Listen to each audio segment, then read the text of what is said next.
प्रेमी गुरमुखो, संत महापुरुष जोर देते हैं ज्यादा से ज्यादा भजन करो और ध्यान करो। वो किस लिए जोर देते हैं? वो जोर इसलिए देते हैं कि आप अपने को वास्तविक में पहचानो कि आप कौन हो, आप किस लिए ये प्लानट पे आए थे, ये संसार में किस लिए आए थे और आप क्या कर रहे हैं। ये सिर्फ हमें अपनी पहचान जो है तभी होगी जब हम ज्यादा से ज्यादा भजन करेंगे और ध्यान करेंगे। अब देखो, एक लड़का था, वो संत महापुरुषों के पास गया और जाकर संत महापुरुषों के आगे मस्तक झुकाया, मत्था टेकिया, दंडवत प्रणाम किया और कहा कि महाराज मुझे अपना शिष्य बनाओ और मैं अपने आप को जानना चाहता हूं कि मैं कौन हूं। संत महापुरुषों ने बताया कि देखो, तुम्हें अपने आप ये पहचानने के लिए, क्योंकि तुम ये शरीर नहीं हो, हम तो ये प्लानट पे आके, संसार में आके अपने आप को, ये शरीर जो है इसी को ही हम अपना सोच रहे हैं कि मैं जो कुछ हूं बस ये शरीर ही है। हम शरीर के लालन पोषण में लगे हुए हैं और अपने आप की जो जिस काम के लिए आए हैं वो काम को हम भूल गए हैं। तो संत महापुरुषों ने फरमाया कि देखो, अपने आप को पहचानने के लिए तुम्हें अपना सारा जीवन दांव पे लगाना पड़ेगा। अगर तुम तैयार हो तो ठीक है, और ये भी कोई गारंटी नहीं है कि आप इस जीवन में आप अपने आप को पहचान लोगे। ये तो आपके ऊपर है। अगर आपने अच्छी तरह से हमारे नियमों का पालन किया, हमारी बात मानी, तो हो सकता है कि आप इसी जीवन में अपने आप को पहचान लो, नहीं तो कई जन्म लग जाएंगे। और वो बालक जो था बड़ा हठी था। वो कहता है, महाराज, संत महापुरुषों के आगे विनती की, महाराज कि देखो, अब मैं आ गया हूं, वापिस नहीं जाने वाला। अब ये तो सारा जीवन आपको दे दिया है, अब जो आप बोलोगे मैं आपके हुक्म का पालन करूंगा और जैसा आप चाहोगे करोगे, पर मैं अपने आप को पहचानना चाहता हूं कि मैं कौन हूं। तब संत महापुरुषों ने कहा कि ठीक है, ऐसा है कि देखो, ये आश्रम में बहुत सारे महात्मा हैं, बाइयां हैं। अब इनके लिए खाने की व्यवस्था का भी रोज चलता है, भोजन बनता है। तो आप ऐसे करो, ये आपको एक रूम दे देते हैं, कमरा दे देते हैं और ये चक्की दे देते हैं। आपका काम है खाली आटा पीसना, इनके लिए, सबके लिए। ऐसा ना हो कि आटे की कमी पड़ जाए। तो आप सुबह से शाम तक आटा पीसो, जब आप थक जाओ तब आप आराम कर लो, सो जाओ। पर आपने दोबारा लौट कर वापिस मेरे पास नहीं आना है, और जब भी आना होगा तो मैं ठीक समझूंगा तो आपके पास खुद ही चला आऊंगा। अब वो लड़का था, बड़ा हठी था, उसको कमरा मिल गया, चक्की मिल गई, गेहूं आ रहा है, जा रहा है, पीस रहा है। अब वो पीसते पीसते कई महीने बीत गए। अब वो देख रहे हैं, जब वो थक जाता और सो जाता, उसे बाकी लोगों से मतलब ही नहीं, कौन आ रहा है, कौन जा रहा है, कौन कर रहा है। और उस आश्रम के अंदर जितने भी जो बाइया महात्मा थे या और भगत थे, वो चक्की पीसने वाले आटे को एक बेवकूफ समझते थे। वो कहते हैं, ना तो ये बाहर निकलता है, ना ये भजन करता है, ना ये ध्यान करता है, ये कुछ भी नहीं करता, बस अपने आटे में ही मस्त लगा हुआ है। अब करते करते कई महीने बीत गए।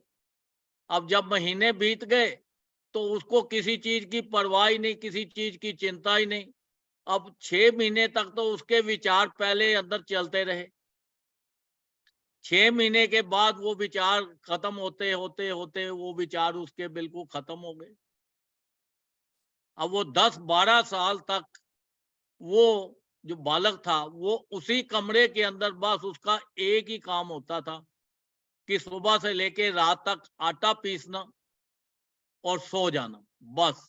इससे आगे और कुछ नहीं करता था और सभी उसको बेवकूफ ही समझते थे। एक बार श्री गुरु महाराज जी ने, संत महापुरुषों ने फरमाया कि देखो भाई, अब हमारा वक्त आ गया है, हमें ये शरीर छोड़ना है और हम अपना उत्तराधिकारी ढूंढ रहे हैं कि इतने इतने यहाँ पे विद्वान महात्मा भाइयां बैठे हैं और सब अपने अपने, जिसको इसकी मेरा उत्तराधिकारी बनने की इच्छा हो तो मेरे कमरे के बाहर आकर कुछ रात को पंक्तियां लिख दो। तो बड़े बड़े महात्मा, बड़े बड़े विद्वान वहां बैठे थे। अब सोचने लगे कि उनमें से सबने सोचा कि ये एक महात्मा है जो सबसे ज्यादा विद्वान है। अब ये वहां पे खूब ग्रंथ पढ़ता है, कई सत्संग करता है, बहुत इसको ज्ञान है। अब उसको भी था, महात्मा जी को, कि भाई मेरे से ज्यादा और कौन होगा और दूसरा उत्तराधिकारी, क्योंकि कोई नजर ही नहीं आता वहां पे। जब वो सोचने लगे तो रात को उन्होंने कुछ पंक्तियां संत महापुरुषों के, श्री गुरु महाराज जी के कमरे के बाहर लिख दी। वो पंक्तियां क्या थी?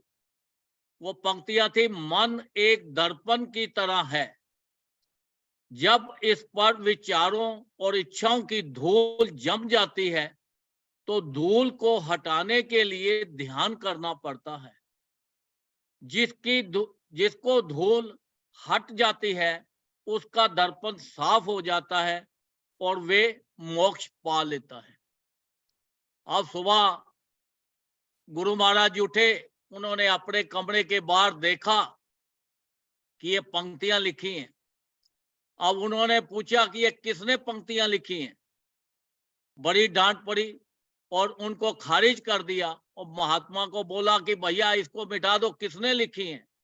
अब वो महात्मा जिन्होंने लिखी थी वो काफी इंटेलिजेंट थे, चालाक थे। उन्होंने नीचे आपने हस्ताक्षर नहीं किए कि मैंने लिखी हैं, और वो ये इसलिए नहीं लिखी थी कि भाई मैं लिख तो रहा हूं, पर वो भी पूरी तरह से उसके ऊपर वाकिफ नहीं थे कि जो मैं लिख रहा हूं वास्तव में ये ठीक भी है या नहीं। चलो कोई बात नहीं। उनमें से कुछ दिन बीत गए तो दो महात्मा आपस में बात करते करते चल रहे थे। वो कमरे के आगे से निकले जहां पे वो चक्की पे आटा पीस रहा था, तो ऐसे ही वो उनकी तरफ वो देखे तो वो देख के उनको हंस पड़ा, दोनों महात्माओं को। अब जब महात्मा को देख के हंस पड़ा तो उनके मन में है, हमें देख के ये एक अनपढ़ बंदा जिसको कुछ है ही नहीं, ना कोई ज्ञान है ना कुछ है, ये कैसा हंसा क्यों? फिर दोबारा देखा तो फिर हंस पड़ा। अब वो दोनों महात्मा उसके पास चले गए, कहने लगे भाई हमें देख के क्यों हंसा है, क्या बात है?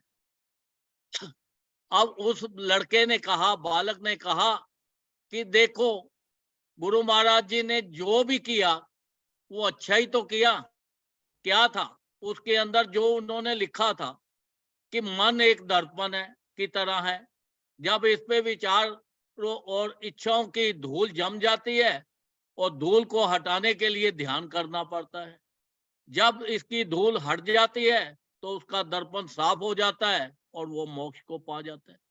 कहता है ठीक ही तो उन्होंने बोला है कि ये कुछ नहीं है, उन्होंने सही बोला है, इसीलिए इसको साफ करवा दिया, जबकि ये बड़े ज्ञान की चीजें हैं। तो वो बड़े हैरान हो गए महात्मा। कहते हैं आप ये बताओ भगत जी कि चलो मान लिया इतने ज्ञान की बातें लिखी हुई थी, गुरु महाराज जी ने उसको खारिज कर दिया, पर आप बताओ, आप तो सारा दिन चक्की पीसते रहते हो, आपके पास कोई पंक्तियां हैं जो वहां पे लिखी जा सके? उसने बोला है कि देखो मैं एक अनपढ़ आदमी हूं, मुझे लिखना और पढ़ना नहीं आता। हाँ, मेरे पास पंक्तियां तो हैं, पर अगर आप लिख दो तो मैं आपके साथ चलता हूं। उन्होंने कहा ठीक है। वो वहां पे चले गए। तो उन्होंने बोला, जब वो पंक्तियां क्या थी, मन एक भ्रम है, ना ही मन है, ना ही मन के का कोई दर्पण है, और ना ही उस पे कोई धूल ठहर सकती है। जो ये जानता है वे सच के समान है। जब उन्होंने लिख दी और नीचे उन्होंने उसका नाम लिख दिया कि आटा पीसने वाला। अब उन्होंने, महात्मा लोग बड़े खुश हुए, कहते हैं भैया आज डांट पड़ेगी जरा इसको खूब अच्छी तरह से। सबने ये सोचा। जब सुबह उठ के श्री गुरु महाराज जी ने पढ़ा तो वो सच को पहचान गए, और उसके पास वो आधी रात को गए और जाके उन्होंने उस भगत को बोला, चक्की जो पीस रहा आटा था, कहता भाई आज से तुम मेरे उत्तराधिकारी हो, क्योंकि तुम सच को जान गए हो। आज से तुम मेरी ये छड़ी भी और मेरे वस्त्र भी आप ही ले लो। तो देखो, संत महापुरुष जो होते हैं वो पहचानते हैं, ऐसे ही उत्तराधिकारी नहीं बन सकता कोई भी महात्मा या भाई।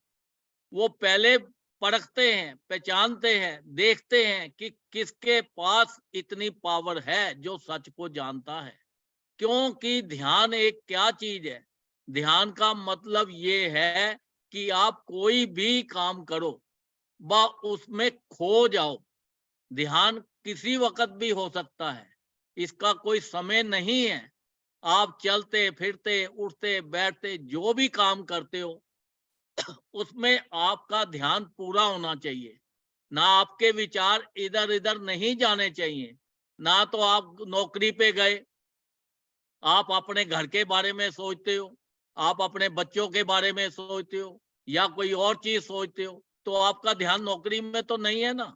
तो इसलिए वो कामयाब नहीं हो सकते। अगर बिजनेस करते हो तो बिजनेस में भी ऐसा ही है। आप पूरी लगन से, पूरे ध्यान से आप उसको करोगे तो आप कामयाब हो जाओगे। ऐसे ही भजन है, जब आपने आपको पहचानना है तो पूरा ध्यान उसी में लगा दो, और जब भी आप भजन में बैठो तो आपको इधर इधर के विचार नहीं आने चाहिए। आप हमेशा उस भजन में, नाम में होने चाहिए। आप वर्तमान में हमेशा रहो। वर्तमान का मतलब है कि जो हम देख रहे हैं, सुन रहे हैं, बोल रहे हैं, बस यही। ऐसा नहीं कि हमारा फ्यूचर क्या होगा, हमारा पास्ट क्या था, हमें कहाँ जाना है, इधर इधर की चीजों को नहीं छोड़ना, सोचना। इसका मतलब कि आपका ध्यान में ध्यान नहीं लग रहा। तो देखो, उन्होंने उसमें भी, आरती में भी बोला है कि जो श्रद्धा सहित भजन करे निश्चय हो कल्याण। उसके अंदर भी श्रद्धा डाला है। 5 नियम श्री गुरु महाराज ने बना के दिए हैं: आरती, पूजा, सत्संग, सेवा, सिमरन और ध्यान। जो श्रद्धा सहित करे निश्चय हो कल्याण। जो विश्वास के साथ, पूरे ध्यान के साथ उसके अंदर मन लगाता है, उनके नियमों का पालन करता है, तो वही कामयाब हो सकता है। अगर वो देखो, चक्की पीसने वाला अगर नियमों का पालन नहीं करता तो वो सक्सेस कैसे होता। अब वो देखो कि उसको उत्तराधिकारी बना दिया। संत महापुरुष जो होते हैं, जब उन्होंने, देखो शरीर तो सभी ने छोड़ना है, जब वो शरीर छोड़ते हैं तो पहले परखते हैं कि उत्तराधिकारी कौन बने।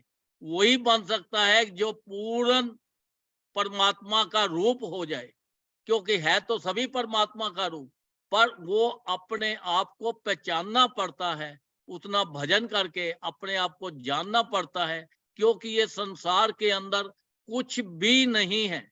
हम जो भी कुछ देख रहे हैं, सुन रहे हैं, बोल रहे हैं, सब ये सब यहाँ की चीजें यहीं रह जानी।